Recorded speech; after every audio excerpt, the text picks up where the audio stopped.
football. It's personal between me and you, and I'm going to do you some serious harm, you big stiff idiot.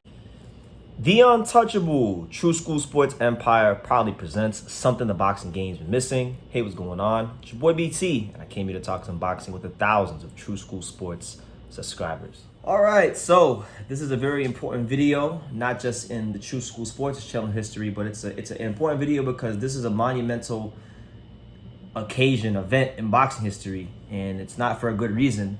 Before we get into Bomac and the whole gun situation, let me just take this time to tell you guys, the viewers, the watchers, the listeners, so to speak, thank you guys so much. 70,000 subscribers. We finally hit 70,000 subscribers. This is my first video as a 70,000 subscriber channel. So it's been a long time coming. I want to get to 100K really soon, but I'm very appreciative for like the journey in getting to this point, because a lot of YouTube channels that cover boxing don't even get to this point. So thank you guys for that. But as far as Bomac and the whole gun situation, I mean, first and foremost, it's crazy how life works, because you get up every day, you work hard to try and really make something of yourself in life, and not just for yourself, but for your family and your loved ones and your friends. And you finally get to a place, Bomac, he's finally gotten to a place in his life and in his boxing career where not only was he having the best year of his life, I mean, he was the runaway winner for Trainer of the Year, and he might still win Trainer of the Year. But the crazy thing is now,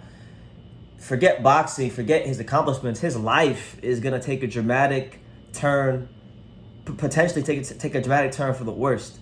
I mean, listen, I've been to the UK once. I have an idea of what the culture is like there. I'm very familiar with how those gun laws work there.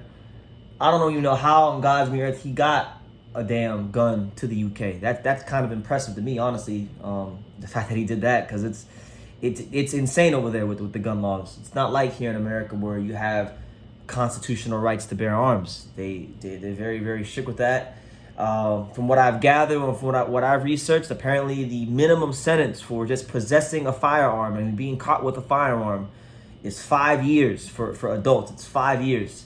And it could wind up being more, because his was loaded. You know, it was in the airport. So I'm gonna say this: may God be with Bomac in his court date, because he apparently he's got a court date, a hearing. The date I've heard about is October 9th. So he's gonna have to sit in a British jail for well over a month before he even gets a verdict. And it's highly unfortunate, but that's how life works. When you're doing your best and things seem to can't go wrong, that's when you need to be worried the most. When things are going well with your career and you're financially stable and there really ain't a whole lot wrong going on, that's when, you know, life and, you know, the enemy, so to speak, comes and, you know, tries to really crush, kill, and destroy your life. And that looks like that's happened to Bomac.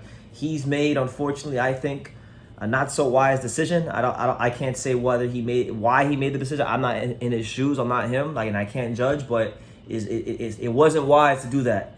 And now you look at how this could affect not just Terence Crawford, but think about, and this is what I always think about when it comes to boxing. Think about the kids, because that's really what I'm thinking about. I'm not a lot of people are thinking about Terence Crawford and how this is gonna affect Crawford and Chris Eubank and this, that, and the third. I'm not thinking about that. I'm thinking about how is it going to affect the kids in Omaha, Nebraska? Because Bomac, I mean, I had a chance to meet Bomac once in 2021 in Orlando at a fight card, and I talked to him like for two or 3 minutes. And, you know, he really is just a regular guy, down-to-earth guy. You know, you would never get the sense that this is Terence Crawford's trainer, so to speak. And I could definitely tell he's one of these people that loves his job. He doesn't just train. The guy doesn't just train Terence Crawford. He doesn't just train Chris Eubank.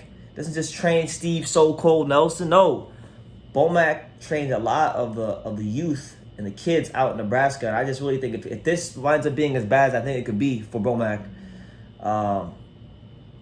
you know, those kids are not going to have a coach for, you know, 4 or 5 years. So it's highly unfortunate, you know. But again, I try to tell people this, my friends, my dad, I tell people this when they travel to other countries. It's not America. You can't go to Japan, or you can't go to, in this case, the UK or Russia, wherever you're going.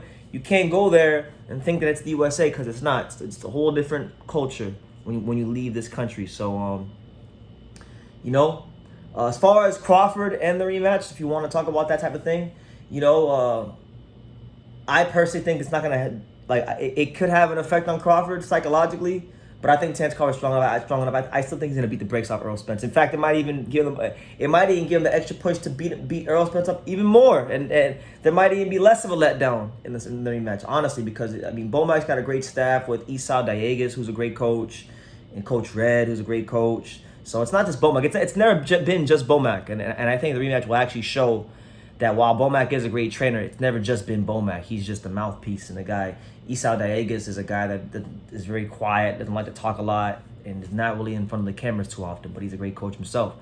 You know, but look, if you're a Spence fan and you're looking for any way that Errol Spence might beat Crawford, and maybe Crawford gets severely affected by this emotionally going into the fight, and maybe there is a letdown, and Spence can take advantage of that. But you know, honestly, there's a high chance, there's a high percentage Bomac Mcintyre may never ever be in Terence Crawford's corner again. You know, and if and look, the way it's looking right now, if Terence Crawford is to defeat Errol Spence in the rematch, which many people expect he will, you know, I think this Canelo fight's gonna happen. Canelo keeps running his mouth, and that's another video, but Canelo's been running his mouth about Terence Crawford hasn't fought this, and he's doing that whole resume talk, and I'm trying not to get taken back to that place where, you know, I'm a quote-unquote Canelo hater, but I'm going to have to call him out in another video. But it looks like that fight's going to happen, because as long as Crawford does what he needs to do against Spence and Canelo does what he needs to do against Charlo, that fight I think is going to happen. It's too big of a fight. There's too much back and forth going on. And I think there's a lot of people out there that think Crawford will win. And most importantly, Crawford himself thinks he'll win.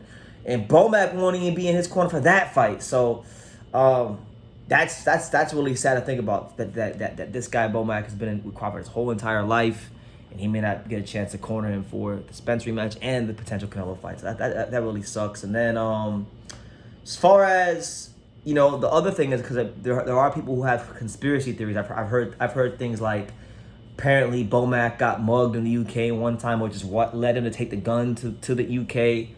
I don't know anything about him getting mugged, but if that is the case, I could see why that's a thing. I've also heard people say that he was set up. And, you know, listen, life is crazy enough as it is. I mean, I don't put anything past anybody. You know, it is possible that he was set up. But the reality is this: he got caught.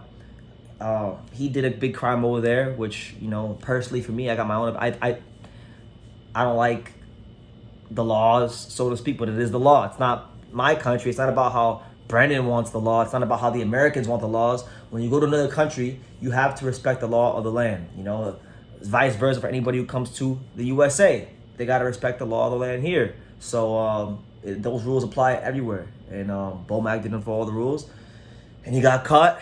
And it looks like he's going to have to pay very, very well. But I'll say this: hopefully, he's got some good lawyers, and PBC and Al Heyman and whoever can helps him out, because I like Bomac, and I don't want to see him in jail or prison for 5 years.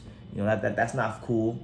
And I'd like to see Terence Crawford finish out his career with the guys he started with, all the guys he started with, not just Esau Dieguez and Coach Red, who are great coaches, but also Bomac, because Bomac is a big part of the camp, and Bomac is a hell of a coach. And, you know, I like Bomac. I think Bomac is good for boxing, you know. So I'm going to leave it at that. Y'all can let me know what you think about Terence Crawford, his trainer, Bomac, getting arrested for the guns and whatnot.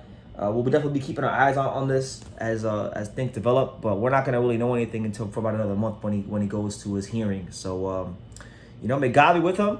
And like I say in every single one of these videos, y'all can love me or y'all can hate me, but I'm just a kid from Daniel. So until next time, take care, guys. Thank you for watching another video on the untouchable True School Sports Empire. For more great boxing content just like this video, click right here and make sure you subscribe. Much love from sunny South Florida.